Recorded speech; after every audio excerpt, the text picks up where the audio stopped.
নমস্কার বন্ধুরা, job tutorial academy চ্যানেলে সবাইকে স্বাগত জানিয়ে প্রিয় দর্শক বন্ধু, তোমাদের প্রত্যেককে আমি দিতে চলেছি অঙ্গনারী রিক্রুটমেন্ট 2026 সালের একটি নতুন নিয়োগ বিজ্ঞপ্তি। এই বিজ্ঞপ্তিটার জন্য তোমরা দীর্ঘদিন ধরে কিন্তু অপেক্ষা করেছিলে। অবশেষে তোমাদের দীর্ঘ অপেক্ষার অবসান ঘটিয়ে কিন্তু আমরা তোমাদের জন্য এই নতুন বিজ্ঞপ্তিটা নিয়ে এসেছি। এখানে কিন্তু শুধুমাত্র মহিলা ওমেন ক্যান্ডিডেটরাই কিন্তু আবেদন করতে পারবে। সারা ভারতবর্ষের প্রত্যেকটা রাজ্যের প্রত্যেকটা জেলার প্রতিটা ব্লক থেকেই কিন্তু এই নিয়োগটি হতে চলেছে।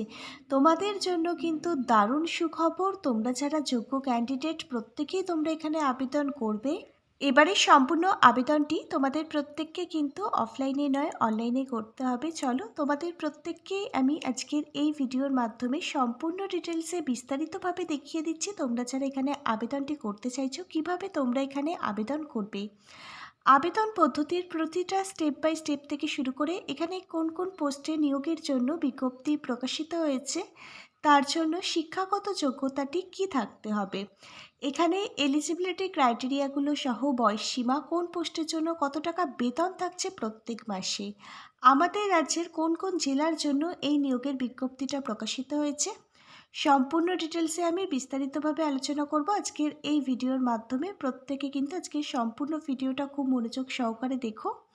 আর তোমাদের মধ্যে যারা চ্যানেলে নতুন দর্শক বন্ধু আছো, তোমরা যদি চাও তোমাদের প্রত্যেকটা রাজ্যের প্রত্যেকটা জেলার সরকারি এবং বেসরকারি চাকরির জব আপডেটগুলো সম্পূর্ণটাই বিনামূল্যে প্রতিদিন নিজেদের বাড়িতে বসে পেতে, তাহলে অবশ্যই কিন্তু মনে করে তোমাদেরই একাডেমি জব টিউটোরিয়াল একাডেমিকে একটা সাবস্ক্রাইব করে রাখবে।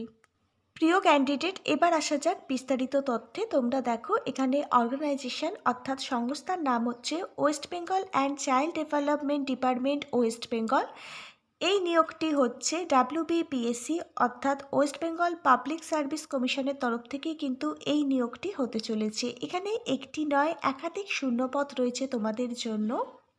এখানে অঙ্গনারীর বিভিন্ন পোস্টগুলোর মধ্যে এখানে সুপারভাইজারেরও পোস্ট রয়েছে। 2954টি শূন্যপদে প্রচুর সংখ্যক সুপারভাইজার নিয়োগ করানো হবে। অঙ্গনওয়াড়ি ওয়ার্কার যাকে অঙ্গনারী কর্মী বলা হয়, এই নিয়োগটিও জেলাভিত্তিক হতে চলেছে। এখানেও 845টি কিন্তু শূন্যপদ রয়েছে। তারপর তোমরা দেখো এখানে অঙ্গনারী হেল্পার অঙ্গনারী সহায়িকাও নিয়োগ করানো হচ্ছে। এই নিয়োগটিও কিন্তু জেলাভিত্তিক হতে চলেছে। এবারে আসা যাক শিক্ষাগত যোগ্যতাটির প্রসঙ্গে। তোমরা দেখো অঙ্গনারী সুপারভাইজার হচ্ছে অঙ্গনারীর সবথেকে উচ্চতর পোস্ট। এই পোস্টের জন্য প্রত্যেক মাসে বেতন কিন্তু অন্যান্য পোস্টগুলোর তুলনায় অনেকটাই বেশি রয়েছে। এই পোস্টে আবেদনটি করবার জন্য তুমি যদি গ্র্যাজুয়েশন ডিগ্রি কমপ্লিট করে থাকো, যে কোনো সাবজেক্ট নিয়ে, যে কোনো পার্সেন্টেজ নিয়ে, যে কোনো ধরনের ইউনিভার্সিটি থেকে, তাহলেই তুমি তোমার আবেদনটি করতে পারবে অঙ্গনারী সুপারভাইজার পোস্টের জন্য। এর পরবর্তী দুটি পোস্ট রয়েছে, একটি অঙ্গনারী ওয়ার্কার যাকে অঙ্গনারী কর্মী বলা হয়, অঙ্গনারী হেল্পার যাকে অঙ্গনারী সহায়িকা বলা হয়।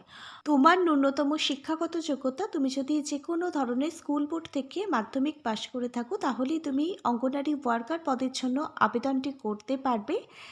এছাড়াও তোমাকে অবশ্যই কিন্তু বাংলা ভাষা জানতে হবে, বাংলা ভাষায় লিখতে পড়তে এবং কথা বলতে জানতে হবে, তাহলেই তুমি অঙ্গনারী ওয়ার্কার অঙ্গনারী কর্মী পদে আবেদনটি করতে পারবে। এবার দেখো অঙ্গনারী হেল্পার অঙ্গনারী সহায়িকা পদে আবেদনটি করবার জন্য একদম ন্যূনতম শিক্ষাগত যোগ্যতা চাওয়া হয়েছে। তুমি যদি অষ্টম শ্রেণী ক্লাস 8 পাশ করে থাকো, বাংলা ভাষা জেনে থাকো, তাহলেই তুমি কিন্তু আবেদন করতে পারবে। এবার দেখো তোমাদের জন্য এখানে কত টাকা প্রত্যেক মাসে বেতন থাকছে। এখানে 7,100 টাকা থেকে শুরু করে 37,600 টাকা প্রত্যেক মাসে বেতন থাকছে সুপারভাইজার পোস্টের জন্য। আবার এখানে দেখো গ্রেড পে হিসাবে কিন্তু 3,600 টাকা অ্যাড হবে প্রতি মাসে। অঙ্গনারী ওয়ার্কার যাকে সংক্ষেপে AWW বলা হয়, এই পোস্টের জন্য প্রত্যেক মাসে 12,000 টাকা থেকে শুরু করে 15,500 টাকা পর্যন্ত বেতন থাকছে। অঙ্গনওয়াড়ি হেল্পার যাকে সংক্ষেপে AWH বলা হয়, এই পোস্টের জন্য প্রতি মাসে 8,250 টাকা থেকে শুরু করে 10,500 টাকা পর্যন্ত বেতন থাকছে। এবার তোমরা দেখো এখানে আবেদনটি করবার জন্য একজন জেনারেল ক্যাটাগরির ক্যান্ডিডেটের বয়স থাকতে হবে 18 বছর। 18 বছর বয়স থেকে শুরু করে 39 বছর বয়স পর্যন্ত সকল জেনারেল ক্যাটাগরির ক্যান্ডিডেট তোমরা প্রত্যেকে এখানে তোমাদের আবেদনটি করতে পারবে। এসসি এবং এসটি ক্যাটাগরির ক্যান্ডিডেটরা তোমরা এখানে 44 বছর বয়স পর্যন্ত আবেদন করতে পারবে। ওবিসি ক্যাটাগরির ক্যান্ডিডেটরা তোমরা এখানে 42 বছর বয়স পর্যন্ত আবেদন করতে পারবে। পিডাব্লিউডি ক্যাটাগরির ক্যান্ডিডেট যারা আছো তোমরা এখানে অতিরিক্ত বয়সের ছাড় পেয়ে যাবে। এবার আমরা তোমাদের সবার সঙ্গে আলোচনা করব এখানে নির্বাচনী প্রক্রিয়া অর্থাৎ সিলেকশন প্রসেস নিয়ে। সবার প্রথমে তোমাদের লিখিত পরীক্ষা দিতে হবে, মানে রিটেন এক্সাম। কোন কোন বিষয় থেকে প্রশ্ন আসবে দেখে নাও। তোমাদের সাধারণ জ্ঞান মানে জেনারেল নলেজ, রচনা থেকে প্রশ্ন আসবে, বাংলা রচনা লিখতে দেওয়া হবে, ইংরাজি, অঙ্ক, পুষ্টি বিষয় কিন্তু তোমাদের প্রশ্ন আসবে। প্রত্যেকটা বিষয় কভার করা থাকবে। কিছু গুরুত্বপূর্ণ বই আমি তোমাদের প্রত্যেকের জন্য ট্যাগ করে দিচ্ছি। প্রত্যেকটা বইয়ের লিঙ্ক থাকবে ভিডিওটির নিচের থাকা ডেসক্রিপশন বক্সে। এই বইগুলো থেকে তোমরা খুব সহজেই বাড়িতে বসে প্রত্যেকটা বিষয়ের জন্য তৈরি হতে পারবে। কোথাও পড়তে যাওয়ার প্রয়োজন হবে না, নিজেরাই পরীক্ষার জন্য প্রস্তুতি নিতে পারবে। প্রত্যেকটা বইয়ের সাথে পেয়ে যাবে প্রচুর পরিমাণে ডিসকাউন্টও। লিখিত পরীক্ষায় তোমরা যারা পাশ করে যাবে তোমাদের ডাকা হবে ইন্টারভিউর জন্য, মানে ভাইবা ভয়েসের জন্য। ইন্টারভিউর টাইমেও তোমাদের কিছু প্রশ্ন করা হবে, তার জন্য আমি গুরুত্বপূর্ণ বই ট্যাগ করে দিচ্ছি। প্রত্যেকটা বইতে শেখানো আছে কিভাবে একটা গভর্নমেন্ট জবের ইন্টারভিউর জন্য নিজেকে তৈরি করতে হয়। ইন্টারভিউ টাইমে কিন্তু তোমাদের প্রত্যেকটা অরিজিনাল ডকুমেন্ট ভেরিফিকেশান করা হবে। এখানে কি কি ডকুমেন্ট লাগবে আমি বলে দিচ্ছি, তোমরা দেখে নাও। এখানে প্রয়োজনীয় নথিগুলোর মধ্যে তোমার মাধ্যমিক, উচ্চ মাধ্যমিক, গ্র্যাজুয়েশনের রেজাল্ট সার্টিফিকেট লাগবে। তারপর দেখো তোমার জন্মের প্রমাণপত্র হিসাবে মাধ্যমিকের অ্যাডমিট কার্ড অথবা বার্থ সার্টিফিকেটটা অবশ্যই লাগবে।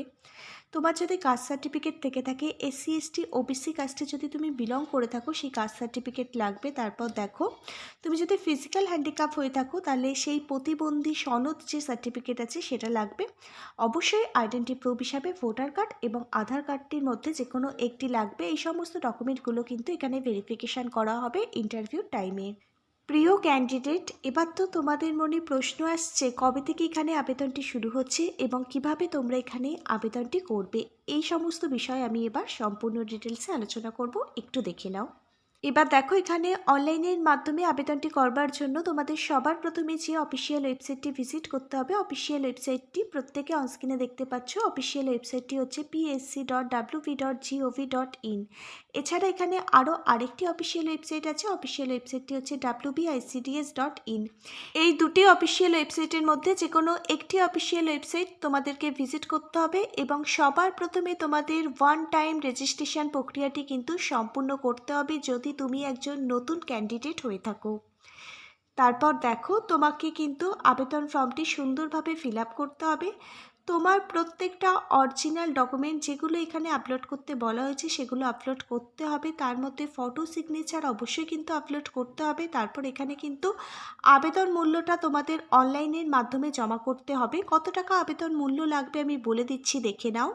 এখানে জেনারেল এবং ওবিসি ক্যাটাগরির ক্যান্ডিডেটদের 160 টাকা কিন্তু আবেদন মূল্য লাগবে। তোমাদের কিন্তু অনলাইনের মাধ্যমে আবেদন মূল্যটা পেমেন্ট করতে হবে। এসসি এসটি পিডাব্লিউডি ক্যাটাগরির ক্যান্ডিডেট তোমরা যারা আছো এখানে কোনো টাকা আবেদন মূল্য লাগবে না, তোমরা সম্পূর্ণ বিনামূল্যে তোমাদের আবেদনটি করতে পারবে। এবার দেখো এখানে কবে থেকে আবেদনটি শুরু হচ্ছে। ফেব্রুয়ারি মাস 2026 সালে তৃতীয় সপ্তাহ থেকে এখানে আবেদনটি শুরু হচ্ছে। এখানে মার্চ মাসের শেষ সপ্তাহ অর্থাৎ 2026 সালের মার্চ মাস পর্যন্ত এখানে লাস্ট আবেদন প্রক্রিয়াটি চলবে। এখানে মার্চ মাসের শেষ সপ্তাহ পর্যন্তই তোমরা কিন্তু অ্যাপ্লিকেশান যে ফিসটা রয়েছে সেটা পেমেন্ট করতে পারবে। যদি তোমাদের অনলাইন আবেদনটি করবার সময় কোনো জায়গায় ভুলভ্রান্তি হয়ে থাকে, যদি তোমাদের এডিট করবার প্রয়োজন হয়ে থাকে, তাহলে 2026 সালের এপ্রিল মাসের প্রথম সপ্তাহে তোমাদের জন্য কিন্তু কারেকশান উইন্ডোটা ওপেন হয়ে যাবে। সেখান থেকে তোমরা কিন্তু এডিট করতে পারবে।